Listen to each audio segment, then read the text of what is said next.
안녕하세요. 작자 미상입니다. 정말 오래간만에 다시 뵙습니다. 그동안 여러 가지 일들이 좀 많았네요. 지금 이 꼴을 하고 있는 이유는 안구건조증이 매우 심해서 이 조명을 받으면 눈을 뜨고 있을 수가 없는 상태가 되어서입니다. 양해를 좀 부탁드리겠습니다. 오늘 소개할 영화의 제목은 21g입니다. 요즘 뉴스에서 많이 듣게 되는 제목이죠. 영혼의 무게는 21g이란 말이 있습니다. 이 말은 21g 실험에서 유래된 것입니다. 이에 대해서는 잠시 후에 좀 더 설명을 드리겠습니다. 그리고 이 영화에는 션 펜, 베네치오 델 토로, 나오미 와츠의 그야말로 지독하기까지 한 인생 연기가 펼쳐지고, 이 작품의 감독은 레버넌트, 버드맨, 뷰티풀, 바벨 등을 연출했었던 알레한드로 곤잘레스 이냐리투 감독입니다. 이미 더 이상 설명이 필요 없을 정도로 세계적인 감독이 되었는데, 첫 번째로 만들었던 장편 영화인 아모레스 페로스로 칸느 영화제 비평가 주간 대상과 영국 아카데미 외국어 영화상을 탔었고, 그리고 버드맨으로 미국 아카데미 작품상 감독상 작품상을 받았었으며, 또한 버드맨과 1년 후에 나왔던 레버넌트로 아카데미 감독상을 2년 연속으로 받기도 했었으니까 감독 커리어로는 정말 끝판왕인 셈이죠. 그리고 개인적인 생각으로는 누가 봐도 감독같이 생겼습니다. 아무튼 이런 감독과 배우들이 만든 영화라면 혹시 재미는 몰라도 적어도 작품성만큼은 확실히 보장되는 영화겠죠. 그렇습니다. 이 작품은 매우 훌륭한 영화입니다. 하지만 보기는 좀 힘든 영화입니다. 그게 무슨 뜻인가 하면, 마치 작품 자체는 너무너무 좋지만 드니 빌레브 감독의 그을린 사랑이나 이창동 감독의 밀양을 다시 보는 것은 그 작품들이 싫어서가 아니라 보고 나면 마음이 너무 무겁고 아프고 어두워져서 다시 보기가 힘든 것과 비슷하달까요? 그럼 일단 짧게 예고편을 보시겠습니다.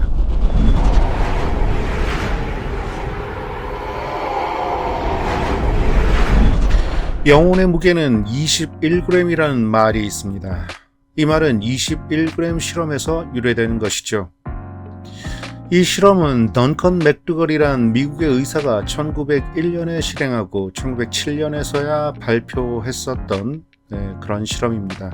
이 실험은 죽음을 앞둔 환자에 대한 질량 변화 측정 실험입니다. 이 의사는 영혼에도 분명히 무게가 있고, 사람이 죽으면 영혼이 몸에서 빠져나갈 테니까 죽기 직전에 잰 몸무게와 죽은 직후의 몸무게는 분명 차이가 있을 것이라는 그런 가설을 세워놓고, 죽음이 임박한 환자 6명을 산업용 정밀 저울 위에 두고 죽을 때까지 기다렸다가 그 죽음 전후의 무게를 계측했습니다. 아무리 환자가 동의했다고 하더라도 다소 비인간적이고 이상한 실험이죠. 아무튼 결국 그 6명의 피험자 중에서 1명의 몸무게가 죽기 직전과 직후에 정확하게 21.3g이 줄어들었고, 이에 따라서 영혼의 무게는 21g 이라는 생각이 지난 100년이 넘는 시간 동안 대중적으로 널리 퍼진 것이었습니다. 피험자가 고작 6명이라는 것의 문제는 물론 실험 과정의 여러 가지 허술한 부분 등 문제가 많은 실험이긴 했었지만, 세계 최초, 아니 인류 역사 최초로 영혼의 무게를 쟀다는 그 상징성은, 영혼의 무게는 곧 21g이다 라는 것은 영혼의 무게가 실제로는 얼마가 됐든지 간에 하나의 공식처럼 그렇게 굳어져 버렸습니다. 그런 영혼의 무게 21g이 2024년에 한국의 뉴스에서 자꾸만 나오고 있습니다. 그래서 이 영화가 다시 떠올랐고, 그래서 이 영화를 리뷰를 하게 되었습니다. 아무튼 그렇다면 영혼의 무게와 죽음 그리고 이 영화는 어떤 관계가 있을까요? 그런데 미리 말씀드릴 것은 제작된 지 20여 년이 지난 영화이고 이 영화는 영화의 시작과 함께 중반 이후 부분을 맨 먼저 보여주며 과거와 현재, 미래가 시간 순서대로가 아니라 미래, 과거, 현재, 과거, 미래, 현재, 미래, 다시 과거 뭐 이런 식으로 이리저리 뒤섞여 있기 때문에 제가 결말을 말했다고 해서 딱히 스포일러랄 게 없긴 하지만 그래도 결말 부분은 말씀드리지 않겠습니다. 무엇보다 이 영화는 줄거리만 알면 되는 그런 영화가 아니라 직접 보는 체험을 겪어야 하는 영화이기 때문입니다. 이제 이 영화 21g의 줄거리를 살펴보겠습니다. 대학 교수인 폴, 숀 펜이죠. 그는 죽음을 눈앞에 두고 있는 상태입니다. 언제나 그렇듯이 제 리뷰 중에는 극중 이름이 아니라 배우 이름으로 칭하도록 하겠습니다. 10여 분 동안의 리뷰에서 이 극중 배역의 이름을 인지하고 숙지하는 건 좀 어려우니까요. 아무튼 숀 펜은 심장 이식만이 그가 살 길이었지만 건강한 심장을 기증받는 일은 쉬운 일이 아닙니다. 일단 누군가가 뇌사 상태에 빠져야 하고 아직 완전히 죽지 않은 상태에서 심장 이식을 유족들이 허락해야 하니까요. 그러니까 지금 숀 펜은 누군가가 죽기를, 그에 따라 자신이 살기를 바라는 그런 상황인 것이죠. 그런 숀 펜은 지금 몸은 물론 마음도 처참합니다. 숀 펜의 모습이 마치 얼마 전에 저의 모습 같군요. 여러분 건강하세요. 그런데 아내인 샬롯 갱스브루는 인공수정을 통해서라도 숀 펜의 아기를 갖고 싶어합니다. 그러던 숀 펜에게 마침내 심장 이식을 받을 기회가 생깁니다. 좋은 일이죠. 하지만 나쁜 일이기도 합니다. 왜 그런지는 역시 잠시 후에 말씀드리겠습니다. 과거에 약물 중독자였으나 가정적인 남편을 만나서 사랑스러운 두 딸과 함께 행복한 가정을 꾸리고 있는 나오미 왓츠. 그녀는 남편에게는 착한 아내이자 두 딸들에겐 훌륭한 엄마입니다. 하지만 그녀에게는 약물 중독자였던 과거의 그림자가 지금도 마치 저승사자처럼 그녀를 조용히 늘 따라다닙니다. 베네치오 델 토로는 범죄자였던 자신의 어두웠던 삶을 종교를 통해서 구원받고 싶어합니다. 그래서 그는 오직 하나님에게 의지하는 삶을 추구하죠. 그래서 일상생활 속에서도 오직 성경 말씀대로 살려고 합니다. 너무 그러다 보니까 누구나 다 아는 유명한 성경 말씀 있죠.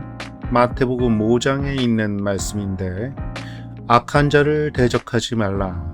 누구든지 네 오른편 뺨을 치거든 왼편도 돌려대며 누구든지 너를 억지로 오리를 가게 하거든 그 사람과 심리를 동행하라.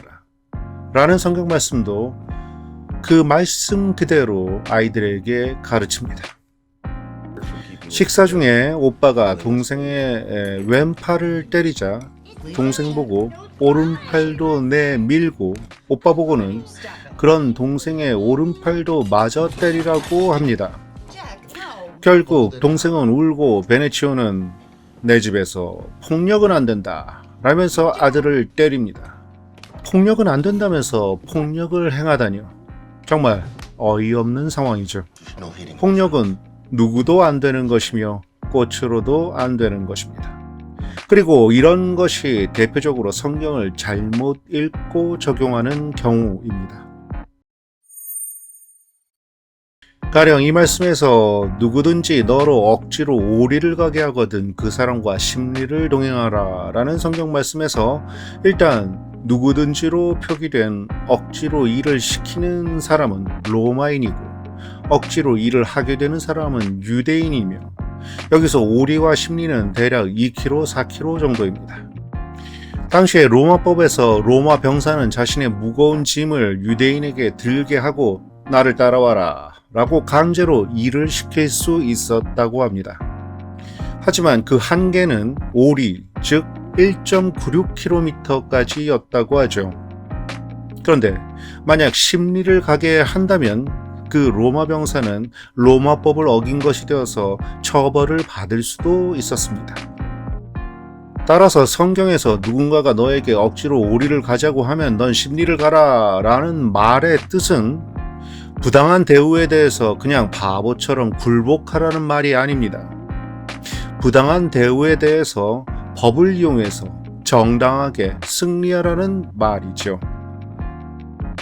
또한 누구든지 네 오른뺨을 치거든 왼뺨도 돌려대라 라는 말씀도 마찬가지입니다. 오른뺨을 맞았으니까 왼뺨도 맞고 그렇게 계속 얻어 맞으면서 바보같이 살라는 그런 말이 아닙니다. 아무리 상대의 폭력에 대응한 정당방위라고 하더라도 자신도 상대를 폭행하면 쌍방과실이 되죠. 게다가 상대는 로마인입니다. 당시 유대인은 로마의 지배를 받고 있었고요. 굳이 비유를 하자면 일제강점기에 한국인이 일본인에게 뺨을 맞았다고 해서 자신도 일본인을 때리면 결국 누가 더 고초를 당하게 될까요?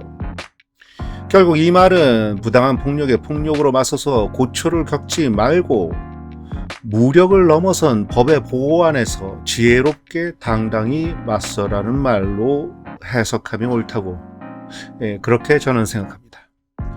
따라서 베네치오 델 토로의 믿음은 그 신실한 마음만큼은 참 갸륵하지만 무지몽매한 믿음인 것이며 이런 무지몽매한 믿음은 상대방에 대한 폭력과 강요를 수반하게 합니다.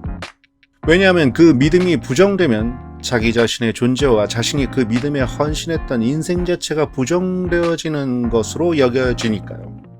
그러면 결국 자신은 무의미해지니까요. 그것은 인간에게 본능적인 공포입니다. 무의미하다는 것은 결국 죽음과 같은 것이니까요. 때로 그런 사람들이 사뭇 공격적으로 자신의 믿음을 수호하려는 자세를 취하는 것은 실은 마음의 심연 밑에서는 자신의 인생을 허망하게 느끼기 때문일 수도 있습니다. 왜냐하면 자신에게 남은 건 그리고 내 힘으로 지킬 수 있는 건 오직 그것뿐이니까요. 그러니까 사실 그 사람은 불쌍한 사람인 것입니다. 그런 사람들이 예수천당 불신지옥을 외치면서 불상을 훼손하거나 얼마 전 어떤 나라의 인사청문회에서처럼 지구의 생성이 46억 년인지 아닌지 모른다는 말이나 하는 것이죠. 물론 지구의 생성이 46억 년이라는 측정이 틀렸을 수도 있죠. 하지만 46억 년이라는 증거는 방사성 탄소연대 측정법이라는 객관적 측정 결과를 두고 그게 정말 옳은지 그른지 해당 측정법을 믿지 않는 사람들도 같이 검증이라도 할 수 있지만 46억 년이 아니라는 증거는 특히 일부 보수적인 기독교인들이 지구의 생성이 성경의 어떤 계보를 계측해서 나온 6,000년 전이라고 주장하는 것은 맞다 틀리다를 논하기 전에 믿음의 영역이므로 믿지 않는 사람들이 옳은지 그른지 같이 검증할 수 있는 객관적 증거나 측정 방법이 없는 것이므로 주관의 영역, 즉 자신의 믿음의 영역 안에 있어야지 객관의 영역, 즉 사회의 영역으로 확장하는 것은 전도나 선교 또는 신념이나 종교의 자유가 아니라 아집 또는 폭력이라고 저는 생각합니다. 특히 국가의 인권을 옹호하고 신장하며 차별과 불평등을 없애야 할 한 나라의 국가인권위원회 위원장이라는 공직에 있을 사람이라면 더더욱 종교적으로 한쪽으로 치우친 사고를 하면은 안 되겠죠. 그런 사고의 출발점은 내가 진리이고 네가 틀리다라는 독선적인 생각에서 시작되니까요. 영화 이야기를 하다가 다른 이야기로 새버렸다고요? 잡소리가 너무 많다고요? 그래요. 잡소리가 너무 많다는 분들이 예로부터 많았는데 그게 바로 제 채널의 특징입니다. 그런데 이렇게 영화의 주제를 벗어난 것 같은 잡소리도 사실은 영화를 보신 뒤에 가만히 곱씹어 보시면 해당 영화의 주제와 공명하는 이야기이므로 영화를 벗어나서 완전히 다른 이야기를 한 것은 아니라는 것을 아실 수 있을 겁니다. 특히 과거와 미래가 운명 앞에서는 꼭 시간순이 아닐 수도 있음과 선함과 악함이 운명 앞에서는 그 경계가 없을 수도 있음을 표현하고 있는 이 영화에서는 말이죠. 아무튼 그래도 다시 21g으로 돌아와서 이들은 현재 우리 삶 속에서 만날 수 있는 사람들과 크게 별 다를 것이 없는 사람들입니다. 그런데 서로 별다른 관련도 없던 이 세 사람이 교통사고라는 불행한 사건 하나로 지독하게 아픈 운명의 사슬에 함께 얽혀버리게 됩니다. 어느 날 베네치오는 교통사고를 냅니다. 그리고 그 사고로 인해서 나오미 와츠의 남편과 두 딸은 죽게 됩니다. 뇌사에 빠진 나오미의 남편의 심장은 쇼펜에게 이식되죠. 심장 이식 수술을 간절히 기다리던 쇼펜과 샬롯은 기뻐합니다. 반면에 한순간에 남편과 두 딸을 잃은 나오미는 절망으로 절규합니다. 그렇습니다. 잔인하게도 누군가의 슬픔은 누군가의 기쁨이 될 수도 있습니다. 누군가의 죽음은 누군가의 삶이 될 수도 있지요. 누군가가 죽을 이유가 없다면 어쩌면 내가 살아야 할 이유도 없을 수도 있습니다. 영화에서 주인공들이 슬픔과 비극을 겪을 때 그 주변 사람들은 그들을 위로하면서 그래도 삶은 계속된다 라고 말하는 장면이 반복해서 나옵니다. But sweetie, life goes on. 하지만 이에 대해 나오미는 매우 단호하게 말하죠. And no, that's a lie. Life does not just go on.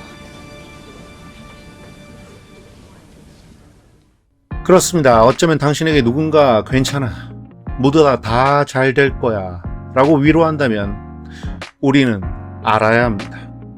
모든 일이 다 잘 될 리가 당연히 없으며 지금 나는 최악의 순간이라는 것을, 정말 모든 일이 다 잘 될 거라면 지금 위로받고 있는 일도 잘못될 리가 없었겠죠.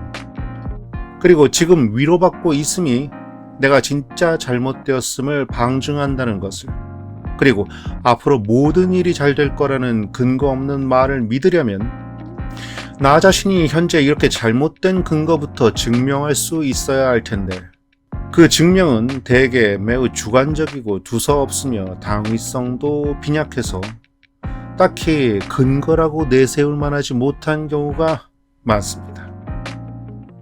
따라서 현재의 근거를 댈 수 없다면 미래의 근거도 없음이 타당하겠죠. 따라서 그건 믿음이 아니라 그저 바람입니다. 바람과 믿음, 아집과 믿음, 그 모든 차이의 핵심은 무엇을 중심에 두는가일 것입니다. 그것의 중심이 나라면 그건 마치 믿음의 천동설과 같은 것으로서 어이없는 것입니다. 다시 말해, 만약 위의 위로의 말을 좀 더 정확하게 말하자면, 괜찮아, 어쨌든 넌 살아는 있잖아. 게다가 넌 지금 최악의 상황이니까 앞으로는 모든 게 그래도 이것보다는 조금이라도 나아지지 않겠니? 정도가 되겠죠. 사람마다 성향에 따라서 다르겠지만 저는 모두 다 잘 될 거라는 이 막연한 전자의 말은 참으로 성의 없는 뻔한 말로 들리고, 현실적인 후자의 말은 진심 어린 위로로 느껴집니다. 아무튼 베네치오는 오직 신의 구원만 바라면서 신실하게 살아왔는데 자신의 실수로 한 가정의 가장과 두 딸을 죽여서 한 가정을 완전히 파괴했습니다. 그리고 그로 인해 반대로 어이없게도 다른 한 사람을 살리게 되었습니다. 하나님은 나오미의 남편과 두 딸을 죽여서라도 쇼펜을 살리고 싶었던 걸까요? 베네치오가 시험에 들고 그의 가족이 그가 교도소에 들어가서 가장이 없는 삶을 살더라도 그렇더라도 쇼펜만은 살리고 싶었던 걸까요? 베네치오는 이해할 수가 없습니다. 그토록 신실하게 하나님께 의지했고 모든 것을 말씀대로 살아왔는데 왜 하나님은 나에게 또 이런 시련을 주시는 걸까? 나오미도 이해할 수가 없습니다. 그토록 힘들게 약도 끊고 오직 가족에게만 헌신했는데 왜 하나님은 나에게 또 이런 시련을 주시는 걸까? 쇼펜마저 이해할 수가 없습니다. 그토록 힘들게 심장을 이식받아서 이제 건강해질 수도 있을 거라고 생각했는데 그런데 왜 하나님은 나에게 또 이런 시련을 주시는 걸까? 이제 이들의 얽히고 설킨 운명은 서로가 서로를 만나게 하고 심장을 이식받아 제2의 삶을 살게 된 남자는 자신에게 심장을 준 남자의 아내를 위로하게 되며 마침내 그녀에게 슬픔을 준 자를 벌하려 합니다. 하지만 그것은 더 큰 슬픔으로 돌아옵니다. 성경 로마서에서도 말하죠. 너희가 직접 원수를 갚지 말고 하나님께 맡기라. 원수 갚는 것이 내게 있으니 내가 갚으리라. 하지만 원래 복수는 나의 것이 되면 그 과정은 흥분되지만 그 끝은 허망함이 만고의 진리인데 그럼에도 인간은 본능적으로 복수를 꿈꾸기에 복수는 늘 많은 영화의 소재가 되곤 하죠. 이 영화에서 쇼펜은 최종적으로 그런 복수 이상의 그러니까 그런 허망함을 넘어서는 시도를 합니다. 아무튼 그렇게 그들은 처참하고 슬픈 파국으로 치닫습니다. 극 중에서 베네치오가 외치듯이 지옥은 이미 우리 안에 있었던 것입니다. I did everything he asked me to do. I changed. I gave him my life. And he betrayed me. Hell? This is hell. Right here. 우리는 종교가 있건 없건 무언가를 기원할 때가 있습니다.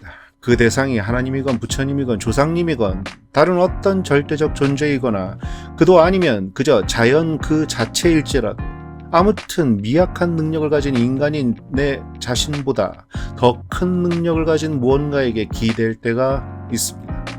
특히 죽음과 같이 인간의 노력으로는 도저히 어쩌지 못할 어떤 절대적인 절망 앞에서는 말이죠.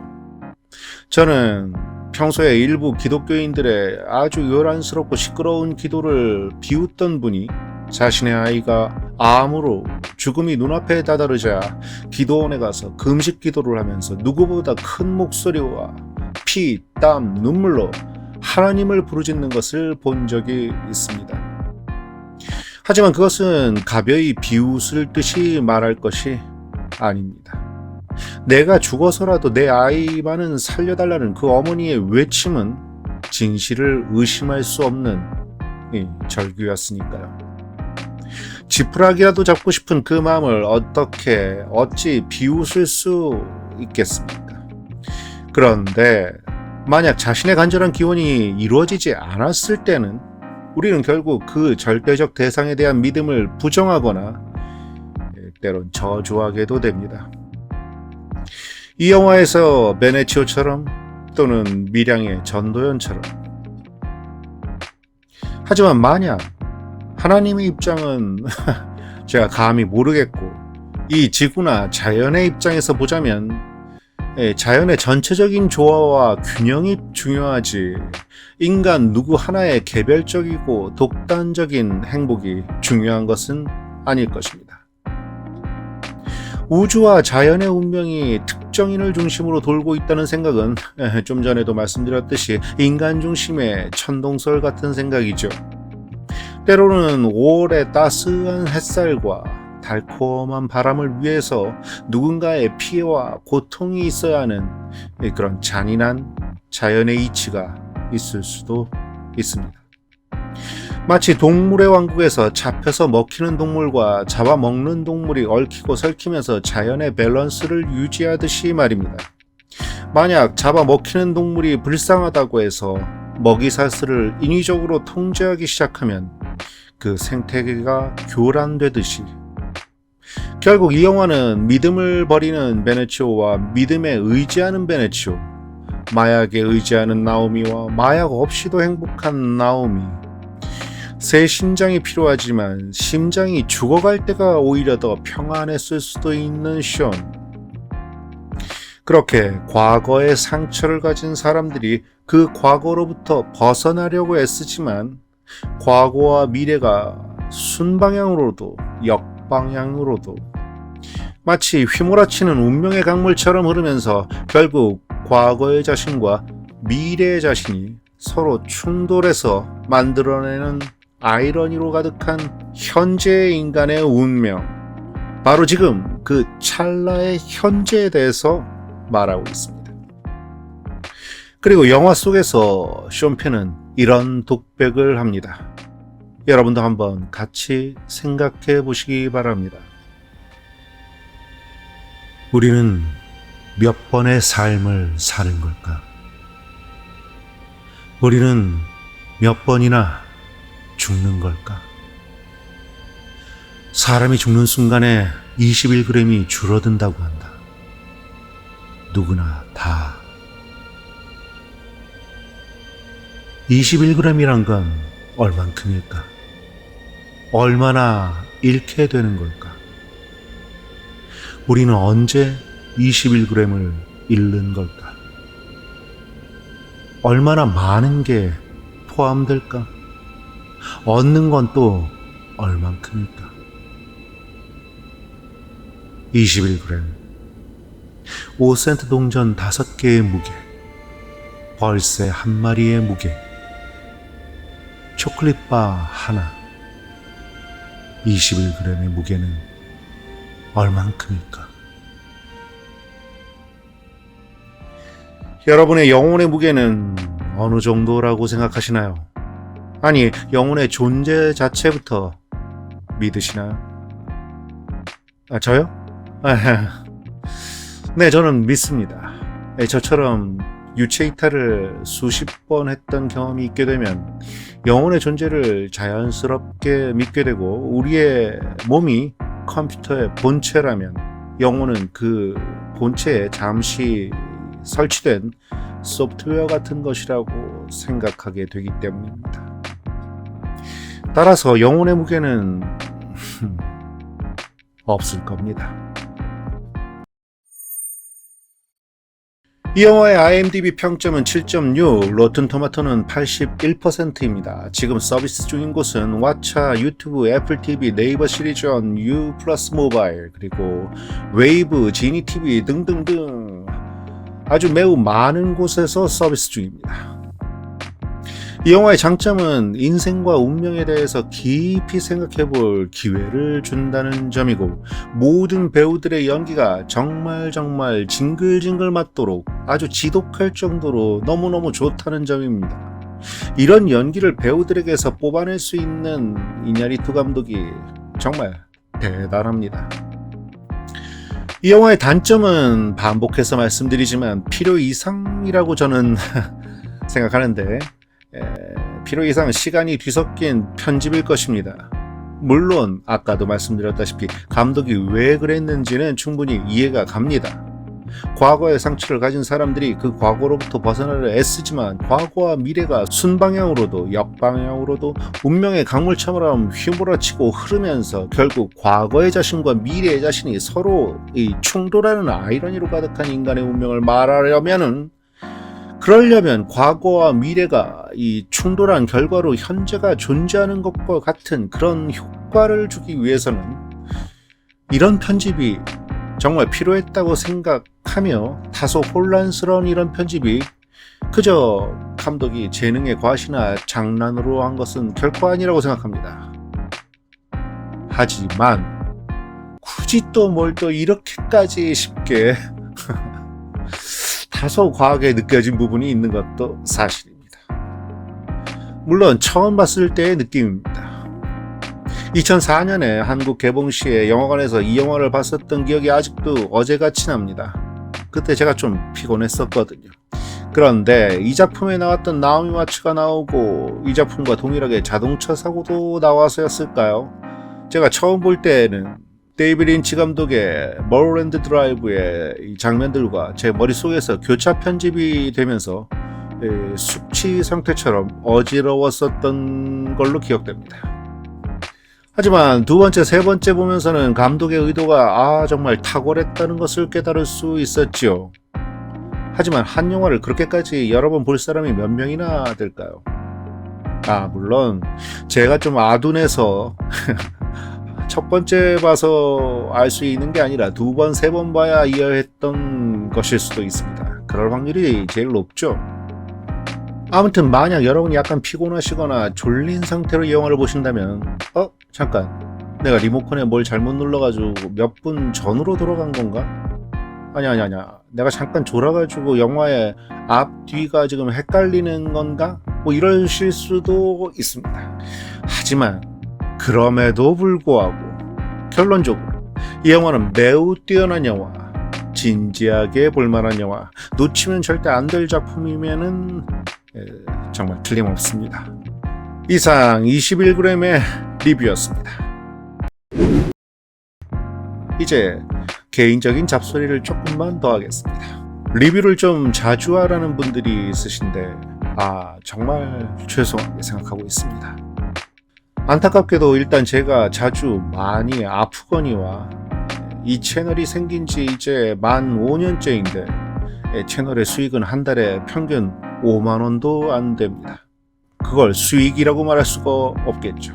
그냥 저의 투자죠. 물론 저번 달에 갑자기 구독자가 왕창 늘어나면서 수익이 좀 늘어나긴 했습니다. 아무튼 저로서는 그렇게 수익이 없어도 이 취미의 일환으로 지난 5년 동안 생업의 시간을 쪼개어서 리뷰를 하고 있죠. 그런 상황에서는 그래도 양질의 콘텐츠가 아닐까요? 저 혼자의 생각인지도 모르겠습니다. 그리고 댓글은 몇 년 전에 1년 내내 하도 쌍욕과 빨리 죽으라는 댓글이 많아서 보이는 대로 많이 지웠지만 그런 탓에 더 이상 댓글을 안 보게 되었습니다. 정말 아파서 쓰러져 있거나 아니면 병원에 입원해 있을 때 느끼한 목소리 때문에 내가 기분이 나빠졌으니까 넌 빨리 죽어라 라는 댓글을 몇 번 봤었는데 그러면 정말 몸이 아프게 되더군요. 물론 좋은 댓글을 달아주시는 분들에게는 정말 죄송합니다. 그런 공포로 인해서 좋은 댓글이건 나쁜 댓글이건 될 수 있는 대로 댓글은 보지 않으려고 노력합니다. 하지만 만약 저와 소통을 원하시는 분들은 제 채널의 정보란을 참고하시면 되겠습니다. 저는 이메일 주소는 물론 페이스북 주소, 심지어 제 홈페이지 주소도 이 채널의 정보란에 모두 공개해 놓고 있으니까요.